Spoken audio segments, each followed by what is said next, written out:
So Todd, tell me about your thinking behind the design of the Z10. Good design you shouldn't notice. It shouldn't be in your face. And in this case, the buttons are exactly where you'd expect them, but at the same time, then some buttons are missing. There is no home button on the BlackBerry 10. So we've really tried to reduce, to minimize. We made the design really simple, elegant, understated in a way. I think it's refreshing that an understated design can actually stand out in the market that's so busy. But there are subtleties to it as well. Once you get the product in hand, you'll realize that it has a nice, soft, warm touch to it. It has a nice texture. Yeah. We softened the corners. So the things we talk about are, fit to hand, fit to face as a phone. It humanizes the technology. It's actually the width of one of our more popular BlackBerries. It's around 66 millimeters wide, and actually that width helps with the virtual keyboard. So the keys are wide enough, so you can actually do typical BlackBerry text input, which is one of the brand recognized strengths of ours.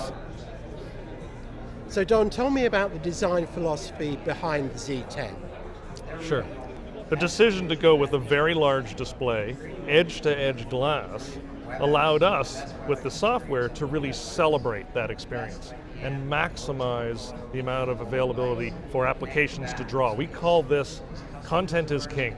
And content is king allows an application to really own the screen and own that experience. But it also forced us to rethink how are we going to provide the user with the ability to navigate. Where are we going to place the buttons for navigating home and back? And it forced us to think about new ways of interacting with the device. And what we've created with BlackBerry 10, of course, is this entire gesture-driven user interface. So a simple example is my device is off, it's in a standby state, and I can start to swipe up and wake the device.